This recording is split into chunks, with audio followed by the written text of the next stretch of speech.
some resources and wants to try to basically be happy with the resources that is assigned to him or her and not greed for more than that.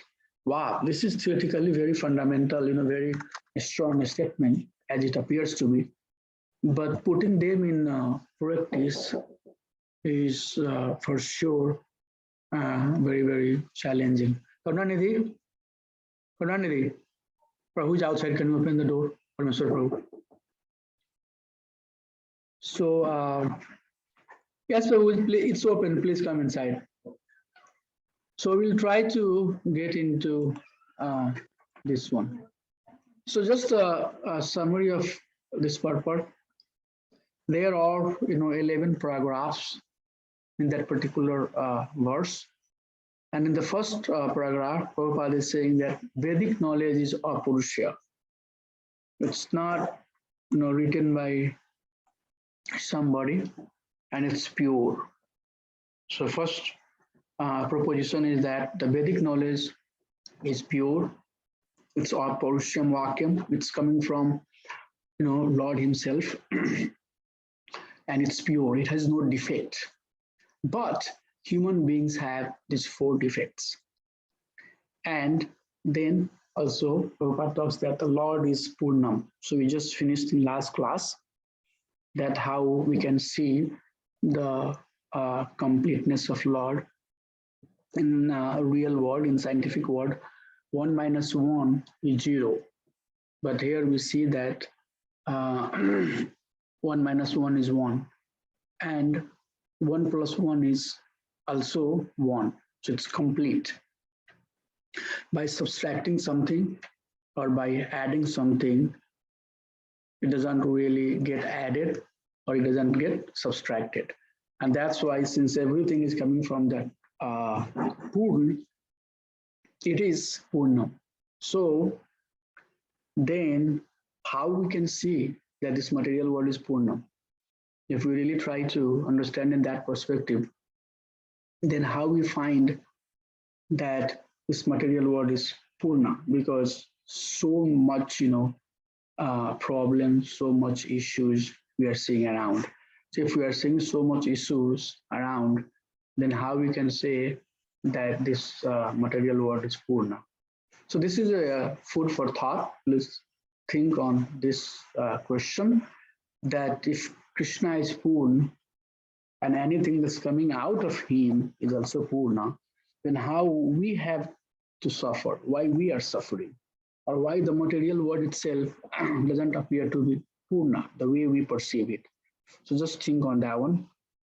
And then paragraph 3rd and 4th talks that the real proprietor of everything that is existing inside or outside is basically Supreme Personality of Godhead.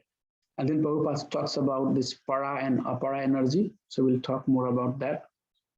And then also Prabhupada talks about Lord, Supreme Personality of Godhead, as a fire. So, depending on the ignition capacity of a firewood, fire ignites at different capacity. So if something is, dry and it has higher ignition capacity, then fire will catch very quickly and you'll have, bigger flame and more lights and smokes and all of that. But, there are other firewood. It might be moist. It might not pick up the, fire very easily. Even if it will pick up, it will be a little bit, fire, more smoke.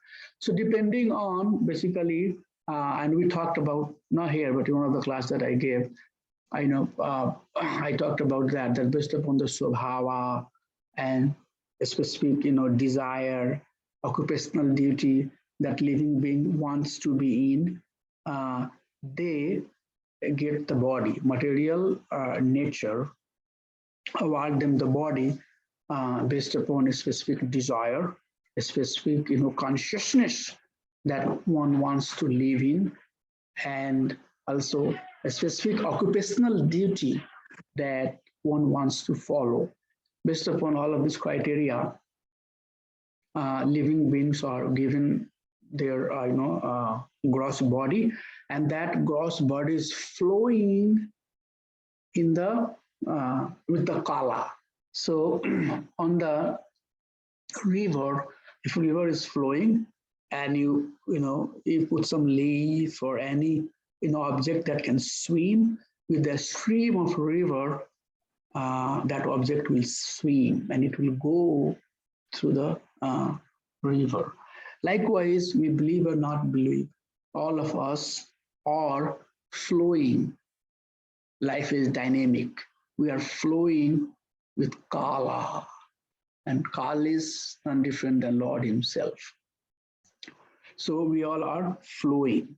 So the living beings, depending on all of these parameters that we just talked, this is the discussion between Prithu Maharaj. Prithu Maharaj is teaching to his citizens. There are multiple other examples, but for this instance, I can just cite one where Prithu Maharaj is talking to his citizens, and he's trying to answer why living beings have different types of bodies. So that part is a little bit, talked there.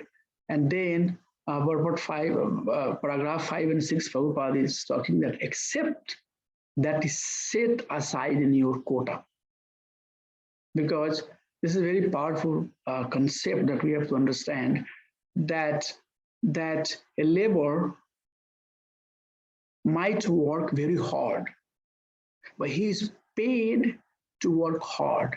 He cannot, at the end of the day, claim that I am the owner because I have worked very hard. So everything is mine now. And that's how basically this material world functions. We all work very hard. And by working very hard, we think that this is my hard-earned money.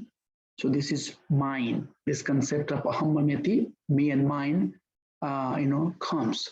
But this verse is giving us the guidance that no.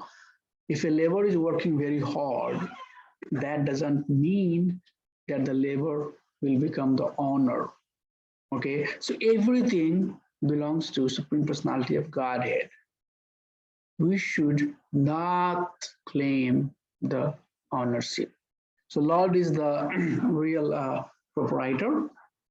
The communism understanding is that spread the wealth inequality so that everybody will have the equal right.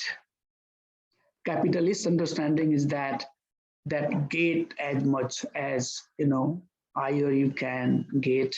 Whatever we get is mine. Prabhupada is saying that either it's communal distribution of the wealth or capitalistic accumulation of the wealth. Doesn't matter, how wealth is being distributed. Nobody should claim the ownership. The ownership belongs to Supreme Personality of Godhead. So this summary itself will very much give you the gist, and I'll touch all the key highlights that is being mentioned. So does not matter, I know what type of society we belong to. The wealth that is assigned to us is really not our wealth, but the real honor, the Supreme Personality of Godhead. One of the things that's very simple to understand is that when somebody has, like, just take the example of Trump or some rich people, they have bodyguard. If they have some wealth, if you go to a just simple example, diamond store, as you will get at the entrance gate, you will see that there is a security person, safeguarding the wealth, the diamond that's there.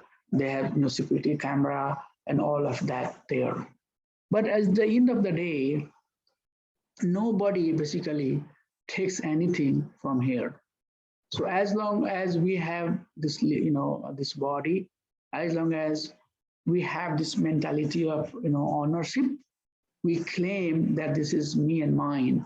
But in reality, the way Krishna has arranged, and this is a very important point, the way he has arranged everything, he has not assigned anybody to look after his wealth. His wealth is spread all the minerals and mines, gold and diamonds, and everything is all over the place, spread at different places in different degree. But he has not assigned anybody to look after those things. And in reality, nobody can also take it. Wherever it is, it will stay there. Some sort of manipulation will happen, because that's what the intelligence does. But at the end of the day, nobody can take anything with them. So that's what is being mentioned. That's what being cited here. And then after that, Prabhupada says that there is difference between animal understanding and human understanding. Okay, animal, they cannot, use their intelligence to read these instructions. Animal cannot meditate and dive deeper to understand this subject, but human being can do. So this fighting that happens, like cats and dogs type of fighting in the society, or wealth, or for boundary of a specific nation, that this is my nation, that's my nation, I'm Indian, I'm American, here is my boundary, here is your boundary, this country is rich, that country is poor. And on the name of all of that thing that's happening in the society, we was saying that it's cats and dogs type of fighting.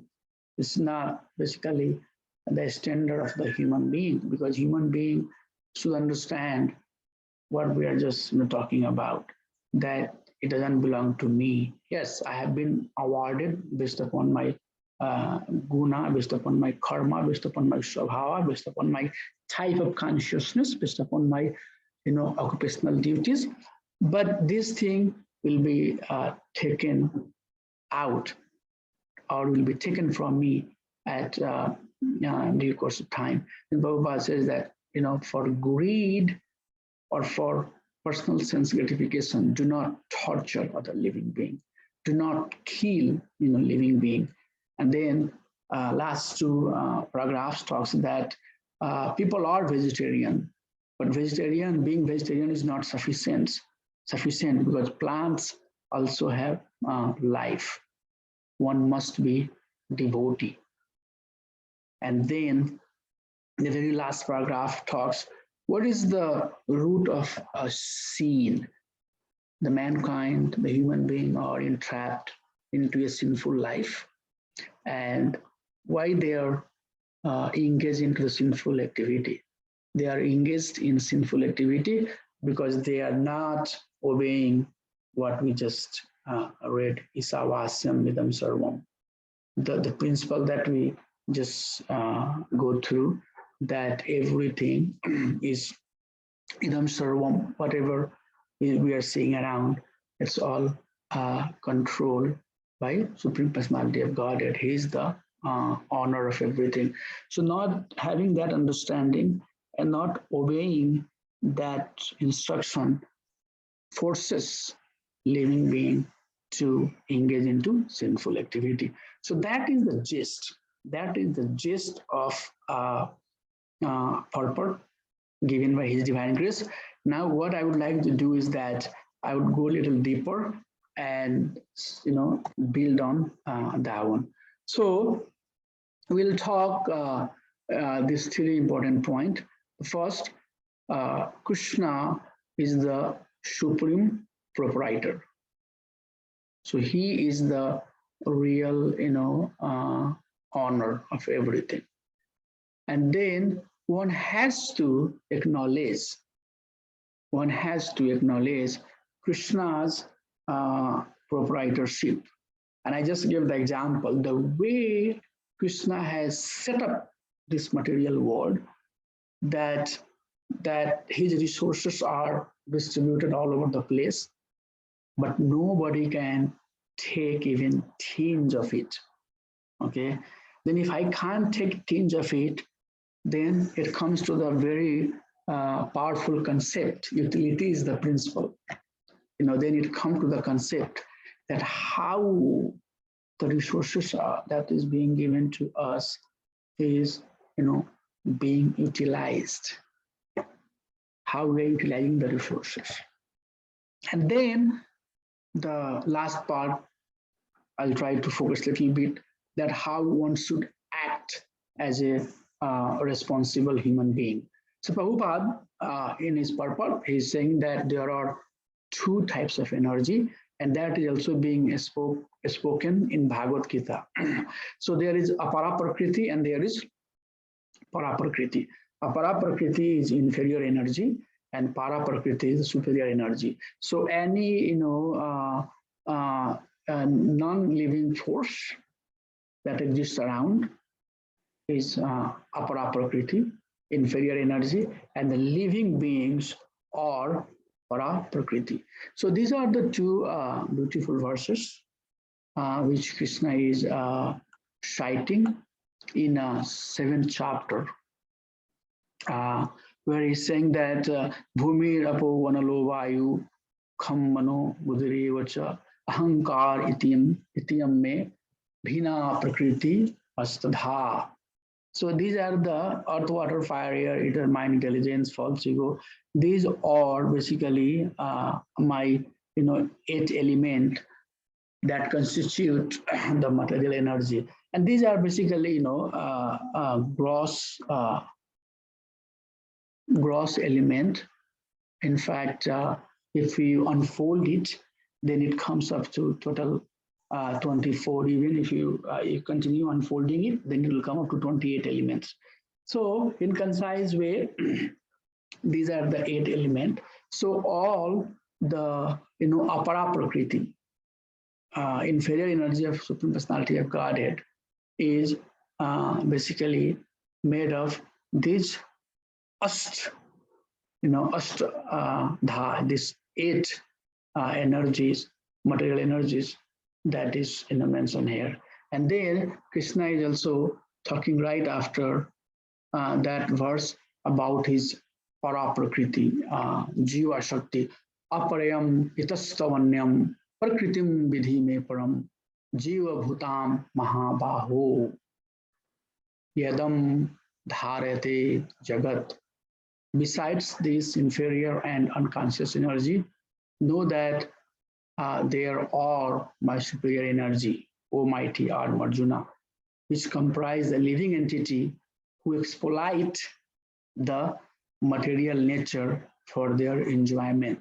So the reason I chosen this verse is that Krishna is saying that these living beings, his para prakriti, they are misusing the energy that is given, that is existing around, and with that misutilization, they misidentify themselves, and due to that misidentification, they end up getting into the cycle of repeated birth and death.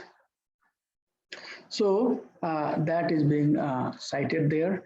Then let's a little bit look at how Krishna is the proprietor, real owner. And I think, we all have talked about that so many times. I also spoke about that in Bhagavad Gita, in Gita classes. So I'll just quickly go through it, that there are, 3 super soul of the material creation. So entire material world, super soul of that is Mahavishnu. And then we have particular universe. That universe is supported by Garbhodakshaya Vishnu.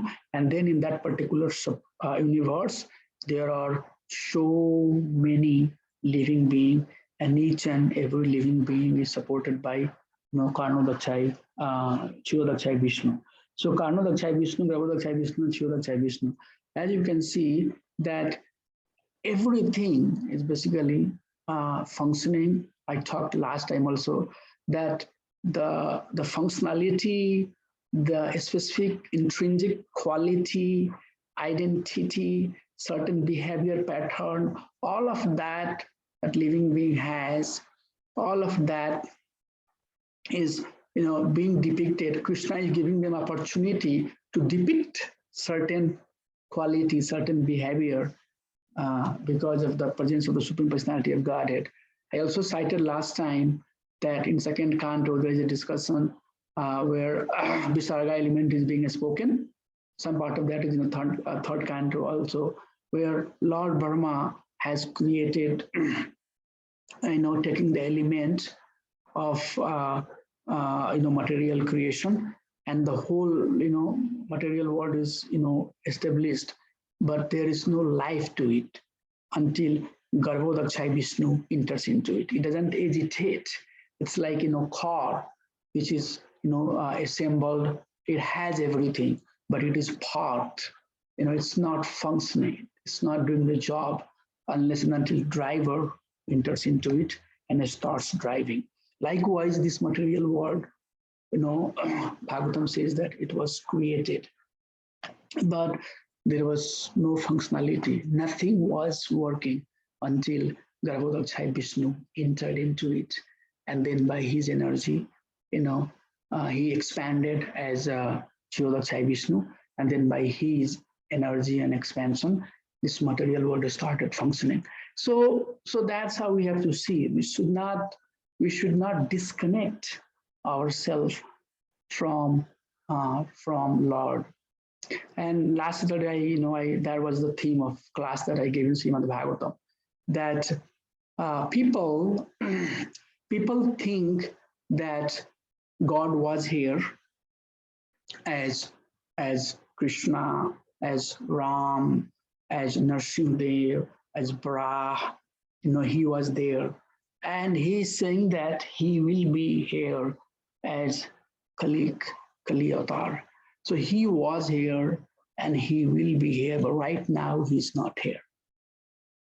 So now we can do whatever we want to do. And that's the mindset, basically the atheistic class of people or so-called scientific community has. They think right now at this moment, we have killed the Lord. There is no presence of the Lord. Everything is, acting, based upon some material, adjustment, based upon Big Bang Theory, based upon the concept of evolution and all of that.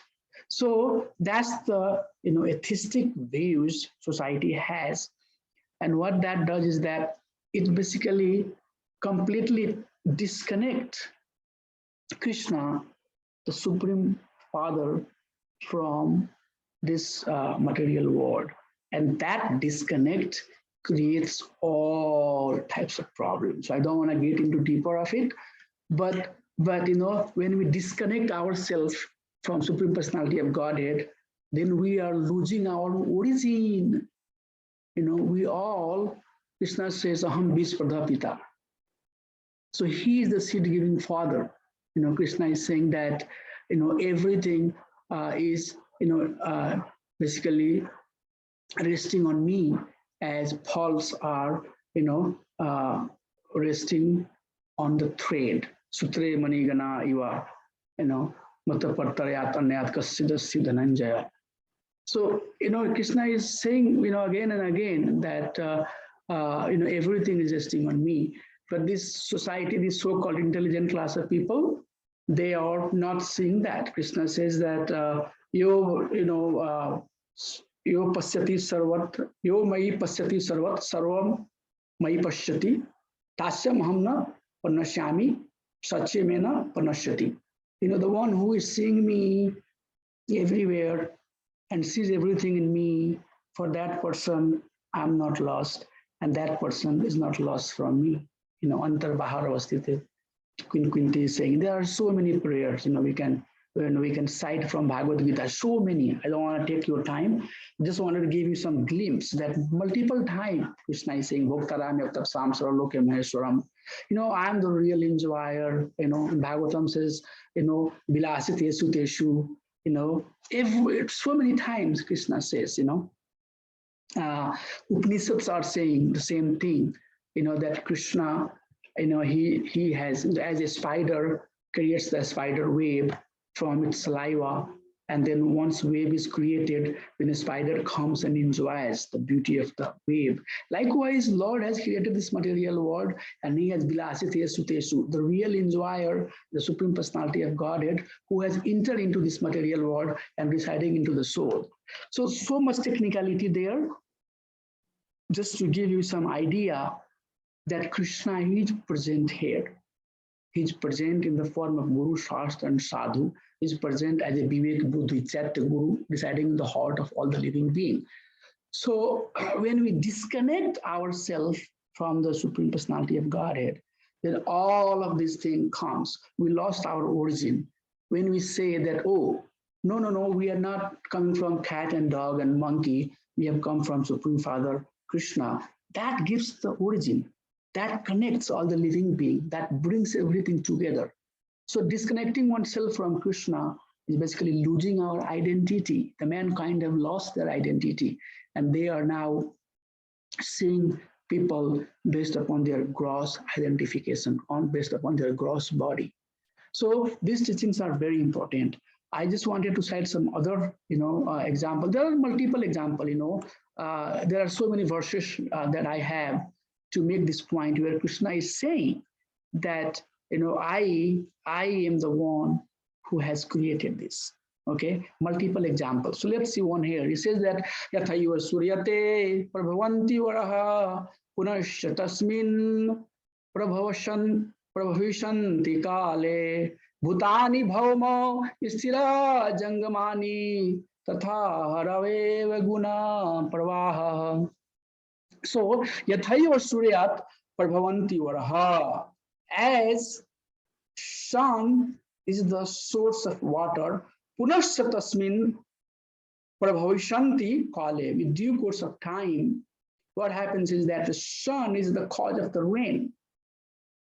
Sun evaporates the water, and then again, at due course of time, that water is poured as rain back. Likewise, Bhutani Bhumau Sthira Jangamani. There are so many, other living beings and creation that's coming out of plant. But due course of time, that living being dies and again goes back into the earth as a dust. As sun is evaporating the water and then again put it back as a water. Likewise, Tatha Hare Guna Prabhava, due to more of material nature, at due course of time, living beings are coming and going. But the real person who is managing all of that is the Supreme Personality of Godhead. As sun is the cause of evaporation of the water, and sun is the cause of the rain also. So likewise, the Supreme Personality of Godhead is the cause of annihilating all of this material world, and he is the cause of the creation. Another example, since in the part Prabhupada is talking about fire, here is another beautiful verse that's coming from third canto. Swavenishu yatha jyotir ekam nana pratiyate. Swavenishu yatha jyotir ekam nana pratiyate.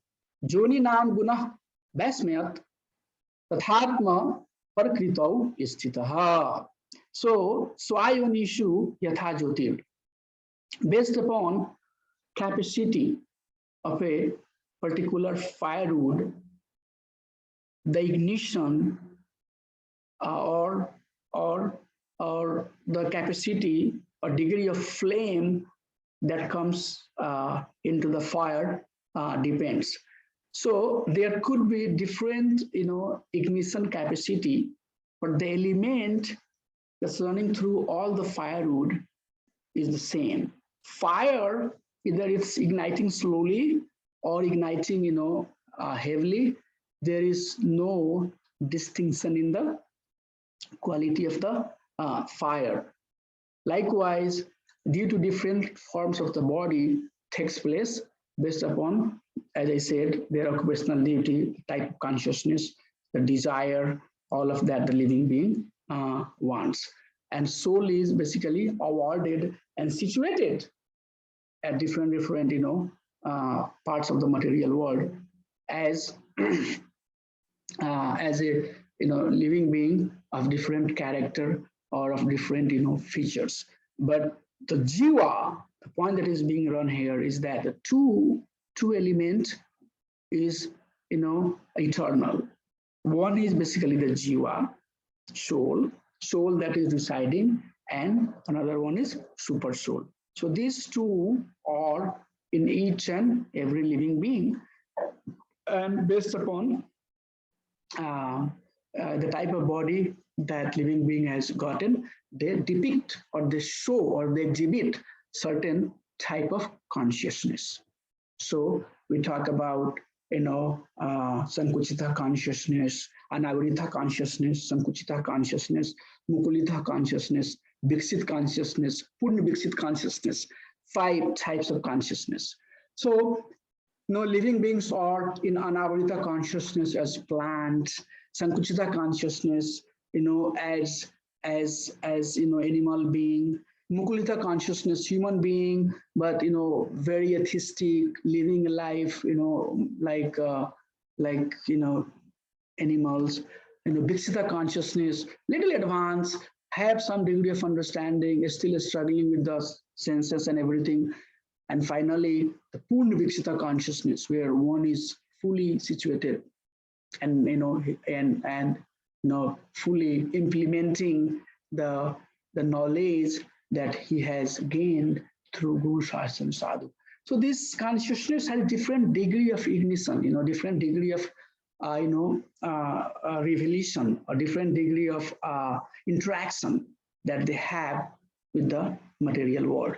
But the two entity, soul and super soul, is everywhere. Another beautiful example here is that everything, 8.4 million species of life that exists there in the material world, Krishna says that they all have Aham Bij Pradapita, I'm the seed giving father, and they have either come through Jarayuja, either they have come through the embryo, or Andja, they have come through the egg, or Swedaja, they have come through the perspiration, or Udvija, Bij means seed, or they have come through the seed. So these are the 4 ways living beings have come into the existence. But Krishna is inside them as super soul, and Krishna is outside of them also. Okay, so that's how the things are functioning, inside and outside. In a beautiful prayer that I always cite, Nama Pursatwadiyam Ishware Prakriti Param Alaksham Shwara Bhutanam Antar Bahar Avastitam. My dear Lord, please accept my humble obeisances. You are present everywhere, Antar Bahar Avastitam. But this living being, Alaksham Shwara Bhutanam, all of this living being, they are not able to see it. They are not able to see the presence of Supreme Personality of Godhead. So we have to acknowledge that was the theme that's going through to make us understand that everything has originated from Supreme Personality of Godhead, and we have to accept it. We have to accept that, yes, and that's the example is being cited here, that inside and outside, it's Krishna who is existing. So we have to accept Lord's energy. We have to see everything that is around us is energy of Supreme Personality of Godhead. And that's the perfect vision. That's the spiritual vision. And then the last part is basically how to act as a responsible human being. So Prabhupada says, there are distinctions between human and animal. A human being has developed consciousness and intelligence. They can study Veda. They can recognize, the authority in Guru Shastra and Sadhu. They can understand the message of the Supreme Personality of Godhead, and they can aspire to understand also who the Lord is, and they will cooperate with the law of nature. But animal, not necessarily has to, or not necessarily has advanced or developed intelligence to understand Veda or to even aspire to know who the Supreme Personality of God is. So we have to understand that as a human, everything that comes to us, it's a very important concept, very important concept, that everything that is given to us, it comes with some responsibility. Whatever the stature, education, degree of intelligence, certain feature, form Krishna has awarded me, that has some responsibility associated to it. And how that responsibility is being performed, that's what makes one conscious, that's what one makes a man, or that one makes one animal. So how responsibly we are understanding and utilizing the resources that is being awarded to us. Yukta Vairagya concept that we talk, Yukta Vairagya concept is what makes one a conscious being. We have to know how to act. Many of you are professional. Don't misutilize the resources. Krishna has brought you here. He has awarded you all these material opulences. Don't get lost into it. Don't keep on trying and hard just to be more better in the material world, and better in the material life. Give a pause, think carefully, do introspection. Material thing doesn't come only in one way, it comes in 1,000 ways. Not only money makes one material, but other consciousness and other understanding also makes one material, even we might be so-called devotee. So some of those things, need to be introspected. And one should, aspire to avoid a sinful life. There is a beautiful verse that comes in first canto of Srimad Bhagavatam, verse number 13. Beautiful verse. I think most of you should try to memorize this verse. Ahastani sahastani padani chatuspadam falguni tatra mahatam jivasya jivanam. Life comes from life. Ahastani sahastani. Those who are devoid of hands or pray for those who have hands. Sahastani. Ahastani, the one who does not have hand. Sahastani, who have thousands of hands. So the one who does not have hand is pray for those who have hands. Apadani chatuspadam. The one who is devoid of legs, or pray for the one who have chatuspadam, 4 leg. Falguni tatra mahatam. Falguni tatra mahatam. The weak, or pray of the stronger one. Jivasya jivan. Jivasya jivasya jivanam. Life comes from life. So Prabhupada's a small booklet. The concept of the material world is that life is coming from life, which means there are animal beings which are non-vegetarian. Tiger cannot eat grass and vegetables, but has to eat meat. So the point is being made that they are acting as per law of nature. They have been given certain nature, and they are strictly adhering with the law of nature. And when they adhere with the specific nature, then they are not incurring sin. But when we do not adhere with law of nature, and when we say adherence means, what is adherence? Dharma, occupational duties. The responsibility relates to occupational duty. So how a living being is engaged in their occupational duty. If we are engaged in our occupational duty based upon our svabhava. Jivera, very important. Jiva or living being, its eternal identity is that they have always been serving the Supreme Personality of Godhead. So that's the point is being made, that not abiding with the teaching of Shastra and Guru and Sadhu, we end up, having a sinful life. So we should avoid living a sinful life. And how we do that? We do that by Guru Sadhu, Guru Shastra Sadhu Vakya, Tineta Kariyaya Kya.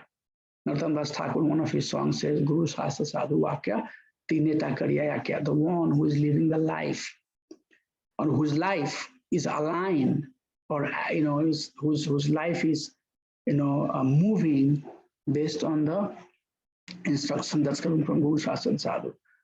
Guru Shastra and Sadhu, then they will ultimately reach to the goal, to a Supreme Personality of Godhead.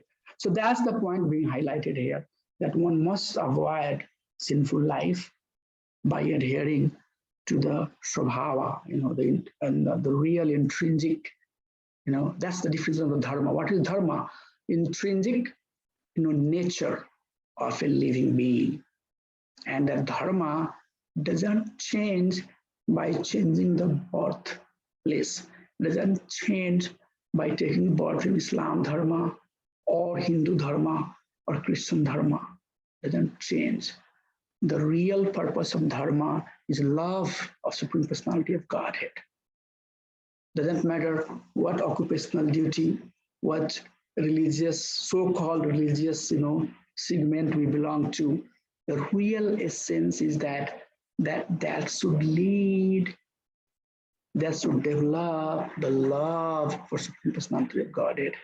And if that love is being developed, then this segmentation that we see would go away. So once we converge on the name of the Supreme Personality of Godhead, then that gives a solid foundation. And with that foundation, our life is not going to be sinful. We will be able to see things as they are. So then Prabhupada says that, there are so many living beings, which are vegetarian, but just becoming vegetarian is not sufficient. And I don't want to talk too much on that. Most of you are very aware that prasadam that we eat, if it's not being offered to Krishna, then we are merely eating sheen. So one should not be proud of being vegetarian. Rather one should engage in devotional service. What is the root of all the sin? What is the root of all the sin? The root of all the sin is our disobedience to the laws that is given, to disregard the ownership of the Supreme Personality of Godhead and thinking that it belongs to me. The whole mankind, the whole humanity is ruined by such negligence. And that's one of the purpose that Bhagavatam or Krishna talks a lot about this material world, about how the living beings are associated with Supreme Personality of Godhead, who the Jiva are, who the Jiva is or are, who the Supreme Personality of Godhead is, and how Supreme Personality of Godhead act with Prakriti, how Jiva act with Prakriti, how both Jiva and Supreme Personality of Godhead acts with Prakriti. All of that we have to know. Bhagavatam, Bhagavatam talks about that. Many times, Lord Shiva, when he's saying Uddhav Gita, that's his topic. He's talking about this subject. How, 5 or 6, just the phrase I said, how they act. So, living being, how living being is acting and interacting. Prakriti kriya manani guna karmani sarvasva ahankar vimuratma kartahamiti mannate. how the living beings are acting with the nature and how living beings acting with Supreme Personality of Godhead. That refinement has to be there. That understanding has to be there. That how I should act, with what I have given, and how I should be acting in respect to Supreme Personality of Godhead. Likewise, Krishna is also saying that too much emphasis given to this material world. If this material world is not an important place, it's not a place where Krishna has, interest invested, then why he would say that why he's coming? Why he has to say, why the entire, second, third canto, part of the fifth canto, all of that has to talk about creation? Because Krishna cares about the living being. Okay, so this material world is a very important place. And that's why these teachings are very important for us to understand that ultimately Isha, the Supreme Personality of Godhead is the real honor and real controller of everything that is existing around us. Seeing the presence of Supreme Personality of Godhead in our life, the real distinction happens between atheist and devotee is that as consciousness elevates in our devotional life, we start seeing more presence of the Supreme Personality of Godhead.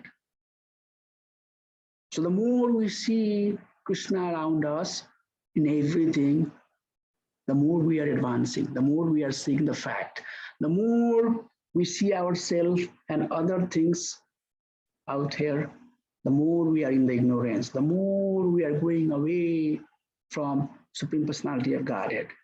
So these are some of the things, the love, when love awakens, the remembrance of the Supreme Personality is spontaneous. So when we are serious, when we have some degree of love, then there is no excuse. There won't be excuse, for this thing happened, that's why I didn't do something for Krishna. No, that means it's not spontaneous. We haven't come to the stage where we have made our life natural. Everything else is important for us. If I get the time, then I remember Krishna. Krishna is taking second priority. It should be other way around. First, I'll make sure that I'm doing things which are important for my devotional service. If time is there, I'll do something else. We cannot live same life, same type of lifestyle throughout the life. Okay, so consciousness has to awaken. And when consciousness awakens, our life becomes more aligned with the instructions that is, being given here. We see more Krishna. Krishna is present. We see Krishna is the, honor. And by doing that, we happily enjoy everything. The perfect example is His Divine Grace Srila Prabhupada. He did not, so much wealth came in his way. He never saw even a single penny belonging to him. We are not quite there, but we have to prepare. Some of these teachings that's given there, we have to, understand. And if we have all of this good quality, then we become dhira tatna muhyate. Many times in many places, Krishna is saying Brahmbhut prasanatma nasochti na kanchati. We have to be Brahmbhuta beyond this material gunas, come to the stage of transcendence. What is transcendence? Transcendence is samadarshita, seeing everywhere energy of Krishna, not treating ourselves based upon this person is this person is that, this is cat, this is dog, this is, rather seeing that all of them have been awarded, certain degree of freedom because of some of the parameters that we talked about. Everything ultimately is belonging to Krishna. Krishna has given us to use it in a way that we can uplift our consciousness. So that's the basically Isavasyam concept. It's a very powerful concept. It's a very beautiful concept, and it requires reading and more meditation and and more kind of thought on that. Sonam Kritanam Nididhyashanam, more Nididhyashanam, so that, Mannam and Nididhyashanam, so that we can, awaken our consciousness and align our life with the rules and regulations that is set up by Guru, Shastra, and Sadhu. So that is a kind of essence of this particular verse. I'll give some time for QA and see if there is any particular type of realization. You all should feel free, to share your realization. It's very important that will help you, realize more, that, we have to strive to get deeper. Although I might be a blunt person, I don't know how to express. Nobody has, intellectuality. Nobody has that intelligence to express the deep bhakti of Supreme Personality of Godhead. How much I can do, how much intelligence I have to express that beauty of devotional service, that details that's there. I can't. I don't have that strength. But, my dear Lord, I have desire. I have desire to serve you. I have desire to sincerely be engaged in your devotional service. And then slowly and slowly, those guhyam will reveal to us. So how it reveals? By striving, by making endeavor, consistently endeavor, honest endeavor. So share some of your realization, how you are perceiving the whole discussion about Isavasyam concept, and what do you think, where you have the confusion. Let's have some discussion. Thank you. Hare Krishna.